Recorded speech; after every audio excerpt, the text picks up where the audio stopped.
को काबुल पर काबिज हुए बहुत ज्यादा देर नहीं हुई है, लेकिन ऐसा लगने लगा है कि जैसे पूरे दक्षिण एशिया में जो सियासत है उसमें कुछ बदलाव आने वाला है।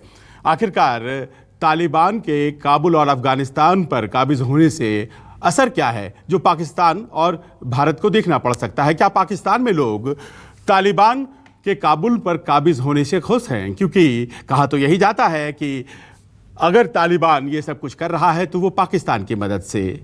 ये जो सवाल हैं ये सामने अगर हैं तो इसके जवाब क्या है? हमारे साथ अपने विचार साझा करने के लिए इस वक्त सीधे पाकिस्तान से जुड़ रहे हैं पाकिस्तान के सीनियर जर्नलिस्ट हामिद मीर साहब। जाने माने चेहरे, भारत में बहुत ही पॉपुलर। मीर साहब, आपका बहुत बहुत स्वागत। जी बहुत शुक्रिया जी, thank you very much. Mir sahab, मुझे वो वाकया याद है 30 मई का, जब आपने आवाज़ देने की कोशिश की थी जर्नलिस्ट के एक मूवमेंट को और आपकी ही आवाज़ छीनने की कोशिश की गई। सेंसरशिप के आप एक उदाहरण माने जाते हैं आज की तारीख में पाकिस्तान में। अब ऐसे में जबकि इन चीज़ों के ख़िलाफ़ लड़ रहे हैं, पाकिस्तान में बहुत से लोग भी लड़ रहे हैं, कैसे पाकिस्तान खुश हो सकता है या पाकिस्तान के गवर्नमेंट के लोग खुश हो सकते हैं अगर तालिबान काबुल पे कब्ज़ा कर चुका है? क्योंकि मैंने देखा है वहाँ मिनिस्टर्स के रिएक्शंस आए हैं और वो सब बहुत खुश हैं। उसे फॉल ऑफ साइगॉन कुछ इस तरह से कल्पना कर बता रहे हैं कि ये बहुत अच्छा हुआ। देखिए, ये कुछ कन्फ्यूजन है कुछ लोगों के दिमाग में। पाकिस्तान में दो तरह के लोग हैं। एक तो वो लोग हैं जो बड़े खुश हैं और उनका ख्याल है कि तालिबान ने एक सुपर पावर को शिकस्त दे दी है और वो उन्होंने काबुल पे कब्जा कर लिया है, तो वो उसको एक सुपर पावर की शिकस्त के तौर पे ले रहे हैं। और यकीनन कुछ पाकिस्तान में ऐसी पॉलिटिकल पार्टीज हैं, जो रिलीजियस पार्टीज हैं, जो तालिबान को मुबारकबाद भी दे रही हैं। लेकिन जो मेजॉरिटी है पाकिस्तानियों की, वो उस सिस्टम ऑफ गवर्नमेंट को सपोर्ट नहीं करते जो तालिबान अफगानिस्तान में लाना चाह रहे हैं। तो जो मेजॉरिटी पाकिस्तानियों की है वो पर बड़े मोहतात हैं, बड़े केयरफुल हैं। हाँ, ये आपने दुरुस्त कहा कि कुछ मिनिस्टर्स की ट्वीट से ये तासुर मिला कि वो मिनिस्टर्स जो हैं वो इस पर खुश नजर आते हैं। आपने हवाला दिया साइगॉन वाला, तो वो हमारी जो ह्यूमन राइट्स मिनिस्टर है डॉक्टर शीरीन मजारी साहिबा, वो उनका एक ट्वीट था। उन्होंने जो काबुल से यूएस विड्रॉल है उसको 1975 में जो वियतनाम से अमेरिकी फौज का विड्रॉल था उससे उन्होंने उसको कंपेयर करने की कोशिश की है। तो लेकिन हमें ये याद रखना चाहिए कि जो वियतनाम से अमेरिकन ट्रूप्स का विड्रॉल था उसके पीछे कोई पीस एग्रीमेंट नहीं था। लेकिन ये जो विड्रॉल है अमेरिका का अफगानिस्तान से, इसके पीछे दोहा का पीस एग्रीमेंट है। तो इस पे पाकिस्तान में ओपिनियन डिवाइडेड है। ज्यादा लोग जो हैं वो मोहतात है, वो ये समझते हैं कि तालिबान ने अगर काबुल पे कब्जा कर लिया है तो अब इसके बाद पाकिस्तान के लिए भी बहुत से चैलेंजेस हैं, तालिबान के लिए भी चैलेंजेस हैं। और जो लोग खुश हैं उनमें हमारे एक सिराजुल हक साहब हैं जो सेनेट के मेंबर हैं, जमात इस्लामी के वो सरबराह हैं, हेड हैं जमात इस्लामी के, और उन्होंने ये तासुर दिया है कि शायद जैसा सिस्टम अफगानिस्तान में आ गया है वैसा पाकिस्तान में भी आ सकता है। लेकिन आपको ये याद रखना चाहिए कि उनकी पार्टी के हमारी जो कौमी असम्बली है यानी कि लोकसभा है, उसमें सिर्फ उनका एक मेंबर है और सेनेट में भी उनके सिर्फ 2 मेंबर है। तो वो इतने पॉपुलर नहीं है। तो इसलिए तालिबान की जो कामयाबी है अफगानिस्तान में, तो पाकिस्तानियों की एक जो बड़ी मेजॉरिटी है वो इसको अपनी कामयाबी नहीं समझती, ये तालिबान की कामयाबी है।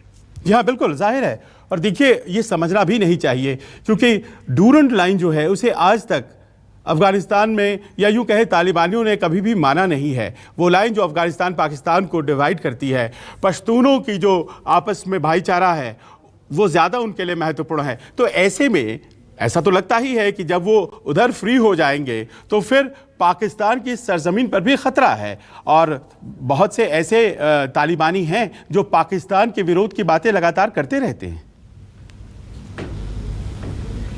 ये इंडिया में आपको ये बात समझने की ज़रूरत है कि अगर काबुल पर तालिबान ने कब्जा कर लिया है तो उसके बाद 24 घंटे में क्या क्या हुआ। यानी कि जब 2 दिन पहले तालिबान ने काबुल पे कब्जा किया तो उसके बाद जो 2 दिन गुजरे उसमें क्या क्या हुआ, उसमें एक बड़ा अहम वाकया हुआ। और वो ये है कि बगराम जेल से और जो पुलचरखी जेल है काबुल की, वहां से 2500 के करीब लोग रिलीज हुए हैं। जो लोग रिलीज हुए हैं उसमें कुछ ऐसे लोग भी रिलीज हो गए हैं या भागे हैं, एस्केप कर गए हैं, फरार हो गए हैं, जो पाकिस्तान में वांटेड हैं। और उसमें एक नाम मैं आपको बताता हूं, मौलवी फकीर मोहम्मद का। जो कि तहरीक तालिबान पाकिस्तान के वो लीडर हैं और अलकायदा के साथ अपना ताल्लुक छुपाते भी नहीं हैं और पाकिस्तानी स्टेट के खिलाफ बहुत सी टेररिस्ट एक्टिविटीज में वो इन्वॉल्व रहे हैं, तो वो भी वहां से रिलीज हो गए हैं। और इससे पहले तालिबान के टेक ओवर से पहले जो तहरीक तालिबान पाकिस्तान के हेड हैं मुफ्ती नूर वली महसूद, जो कि अफगानिस्तान में ही छुपे हुए हैं और अफगान तालिबान के बहुत करीब हैं, उन्होंने CNN के निक रॉबर्टसन को एक इंटरव्यू दिया और उसमें उन्होंने कहा कि हम पाकिस्तान के ट्राइबल एरिया में अपनी एक अलहदा से इंडिपेंडेंट स्टेट बनाएंगे। तो तालिबान के इन ग्रुप्स के साथ बहुत करीबी ताल्लुकात हैं और तालिबान ने दोहा एग्रीमेंट में ये वादा किया था, ये प्रॉमिस किया था इंटरनेशनल कम्युनिटी के साथ कि वो अफगानिस्तान की टेरिटरी को किसी दूसरे मुल्क के खिलाफ, हुआ वो भारत हो, इंडिया हो, चाइना हो, कोई भी मुल्क हो, अमेरिका हो, उसके खिलाफ इस्तेमाल करने की इजाजत नहीं देंगे। तो ये अब जब CNN पर इस तरह का इंटरव्यू आ रहा है और मौलवी फकीर मोहम्मद जो है वो जेल से भाग गए हैं, तो इससे पाकिस्तान की हुकूमत में काफी तशवीश पाई जाती है। और वो मिनिस्टर्स जो कल इसको सेलिब्रेट कर रहे थे तालिबान की विक्ट्री को, आज वो खामोश हैं क्योंकि उनको नहीं था पता कि मौलवी फकीर मोहम्मद वांटेड इन पाकिस्तान पुलचर की जेल से भाग गए। तो इसलिए ये इंडिया में समझने की जरूरत है कि अगर तालिबान ने कब्जा किया है काबुल पर, तो इसको आप पाकिस्तान की कामयाबी मत समझें, ये सबके लिए एक चैलेंज है। पाकिस्तान, इंडिया, अमेरिका, तमाम रीजन के जो कंट्रीज हैं उनको मिलकर अफगानिस्तान में स्टेबिलिटी कायम करने के लिए मिलकर को काम करना चाहिए। बिल्कुल, इस पूरे रीजन की राजनीति को प्रभावित करता है और जाहिर है कि एक दबाव बनाना बहुत ज़रूरी है तालिबान के ऊपर। अब यहाँ ये प्रश्न आ जाता है, देखिए मीर साहब, आप उन पत्रकारों में, उन सहाफ़ियों में हैं जिन्होंने तालिबान के सबसे सीनियर लीडर्स तक पहुँचने में कामयाबी हासिल की, उनके इंटरव्यू किए, और आज जब तालिबान को गुड तालिबान की तरह से डिफाइन करने की कोशिश की जा रही है कुछ लोगों के द्वारा कि देखिए ये तालिबान बदल गया है, वो तालिबान नहीं है जो 20 साल पहले था। जब आप ये सुनते हैं तो क्या लगता है आपको, क्या लगता है कि ये तालिबान, गुड तालिबान जैसी चीज़ भी कोई होती है क्या? देखिए, मेरा जो एक्सपीरियंस है उसकी रोशनी में मैं यही कहूँगा कि मैंने सबसे पहले 1994-95 में मुल्ला उमर के साथ मेरी मुलाकात हुई थी कंधार में और उसके बाद से मुसलसल मेरा इनसे राब्ता है। ये इनमें चेंज सिर्फ ये आया है कि पहले ये सिर्फ जंगजू थे और सिर्फ इनको लड़ना आता था, अब इनको थोड़ा डिप्लोमेसी भी आ गई है। और आप ये देखें कि इन्होंने सुपर पावर अमेरिका को डिसीव कर दिया, यानी कि उसके साथ दोहा में बैठकर पिछले साल एक एग्रीमेंट किया, उस पर अमेरिका के नुमाइंदे थे ज़ल्मे खलीलजाद, उन्होंने भी साइन किए और अफगान तालिबान ने भी साइन किए। और उसका जो दूसरा क्लॉज था, उसका जो दूसरा नुक्ता था उस एग्रीमेंट का, वो ये था कि आप अफगानिस्तान को किसी दूसरे मुल्क के खिलाफ इस्तेमाल नहीं होने देंगे। और उसमें यह भी इन्होंने वादा किया था कि हम पॉलिटिकल सेटलमेंट के जरिए मसला हल करेंगे। लेकिन इन्होंने वादा कुछ और किया था, एग्रीमेंट कुछ और किया था, लेकिन अमली तौर पर प्रैक्टिकली उन्होंने कुछ और कर दिया। तो वो एग्रीमेंट जो है वो इन्होंने खत्म कर दिया। तो मैं ये समझता हूं कि अब ये सिर्फ जंगजू नहीं है, ये सिर्फ लड़ने मरने वाले लोग नहीं है, इनको डिप्लोमेसी भी आ गई है। और सादा अल्फाज में मैं समझता हूं कि डिप्लोमेसी जो है उसमें आप झूठ भी बोलते हैं। तो इन्होंने जो भी किया है, यानी कि जो पिछले साल वादा किया था, एग्रीमेंट किया था, उसको तोड़ दिया है। तो वो कहते हैं कि हम बड़े सच्चे मुसलमान हैं और जो असली इस्लाम है हम उसको रिप्रेजेंट करते हैं। तो जो सच्चे मुसलमान होते हैं, जो असली इस्लाम के मानने वाले होते हैं, वो अपना वादा नहीं तोड़ते। तो मैं ये बड़े एहतराम से कहूंगा कि तालिबान ने अपना वादा तोड़ दिया है, एग्रीमेंट खत्म कर दिया है।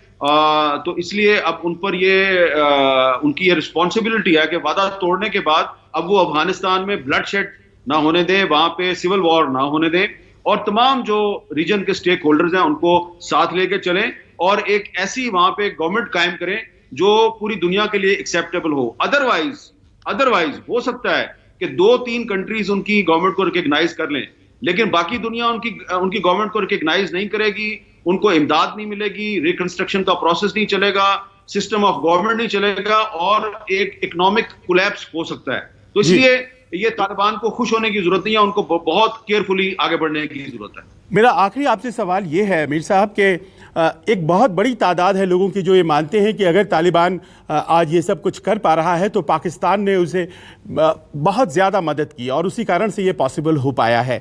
अब मैं ये नहीं समझ पा रहा हूँ, 2019 तक तो अशरफ गनी को सम्मान दिया जा रहा था, वहाँ पर इज़्ज़त बख्शी जा रही थी इस्लामाबाद में, फिर अचानक ऐसा क्या हो गया है? और पाकिस्तान की भूमिका से इनकार भी कैसे करें, क्योंकि हामिद करज़ाई हों या फिर अशरफ गनी हों, ये तमाम ऐसे लोग हैं जो पाकिस्तान की मदद से काबुल की गद्दी पर काबिज हुए थे। तो ऐसे में पाकिस्तान अपने रोल से अलग कैसे कर सकता है? सब अगर ये मानते हैं कि पाकिस्तान ही दोषी है तालिबान को वहां तक पहुंचाने में, तो गलत क्या है?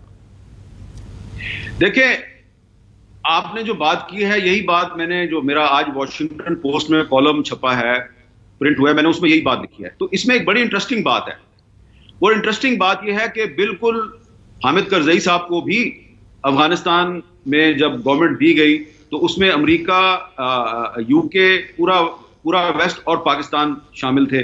और अशरफ गनी साहब जो हैं, ये जब 2014 में पहली दफा इनको गवर्नमेंट दी गई अफगानिस्तान में, तो इनके पीछे भी पाकिस्तान की सरकार थी, पाकिस्तान की स्टैब्लिशमेंट थी।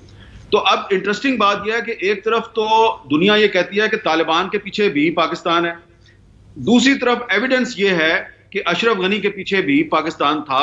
लेकिन आने वाले वक्त में 2019 में जब अशरफ गनी साहब को गार्ड ऑफ ऑनर दिया इमरान खान ने इस्लामाबाद में बुला के, और पाकिस्तान की फौज के जो ट्रूप्स थे उन्होंने उनको सलूट मारा अशरफ गनी को, उसके बाद फिर जब ये दोहा पीस टॉक शुरू हुई और उसमें एग्रीमेंट हो गया और अमेरिका और पाकिस्तान और सब ने मिलकर अशरफ गनी से कहा कि अब आप इनके तालिबान के कैदी छोड़िए, 5000 कैदी छोड़िए। अशरफ गनी ने कहा कि नहीं, पहले सीज फायर करवाएं। वहां पर अशरफ गनी की नहीं सुनी गई, तो वहां से अशरफ गनी पाकिस्तान के खिलाफ हो गए। तो इसलिए मैं समझता हूं कि अशरफ गनी साहब जो हैं वो अनपॉपुलर थे बिकॉज ऑफ द करप्शन। फौज पे उनका कंट्रोल नहीं था, उनके साथी उनके साथ नहीं थे, तालिबान ने इस चीज को एक्सप्लॉइट किया। अब आप देखिए ना कि अशरफ गनी साहब जब भाग गए हैं तो जो उनके साथी थे बहुत से, उन्होंने तालिबान के साथ जो है वो एक सीक्रेटली पीस डील कर ली। हेरात में इस्माइल खान साहब पकड़े गए, मजार शरीफ से दोस्तम और उस्ताद उतानूर भाग गए। तो ये वक्ती तौर पे तालिबान को कामयाबी मिली है, लेकिन आने वाले वक्त में तालिबान के लिए बड़ी परेशानी होगी। और इसीलिए आज उन्होंने कोशिश की है, आज एक पॉजिटिव साइन ये है कि अफगान तालिबान ने जो तुलू टीवी है, काबुल का एक बहुत बड़ा टीवी चैनल है, वहां पर उन्होंने एक जो फीमेल एंकर हैं उनको इंटरव्यू दिया है। तो फीमेल एंकर ने अपने सर पे हिजाब कर लिया और तालिबान ने उनको इंटरव्यू भी दिया। तो एक मैसेज आज तालिबान की तरफ से ये गया है कि अफगानिस्तान में वो मीडिया पर पाबंदी नहीं लगाएंगे, और जो फीमेल्स हैं यानी कि जो महिलाएं हैं वो भी मीडिया पर काम कर सकती हैं। और तालिबान के एक लीडर ने एक महिला टीवी एंकर को इंटरव्यू देके एक पॉजिटिव साइन दिया है। लेकिन ये मैं आपको बता दूं कि वक्त गुजरने के साथ साथ जैसे जैसे अफगानिस्तान में तालिबान मजबूत होते जाएंगे तो पाकिस्तान समेत जो रीजन के बाकी कंट्रीज हैं उनका तालिबान पे असर भी कम होता जाएगा। तो इसलिए तालिबान को चाहिए कि वो आइसोलेशन में ना जाएं और सबको साथ लेके चलें। जी, बहुत बहुत शुक्रिया, बहुत बहुत शुक्रिया मीर साहब। आपसे बात करके हर बार चीज़ों को समझने में और नए पर्सपेक्टिव को जानने में मदद मिलती है। हमसे बात करने के लिए बहुत बहुत शुक्रिया। नमस्कार, मैं हूं मानक गुप्ता। अगर आपको हमारा ये वीडियो पसंद आया हो तो इसे लाइक और शेयर जरूर करें, और हाँ, हमें सब्सक्राइब और फॉलो करना ना भूलें ताकि आप देश और दुनिया की कोई खबर मिस ना करें। तो जुड़े रहिए हमारे साथ और देखते रहिए न्यूज़ 24।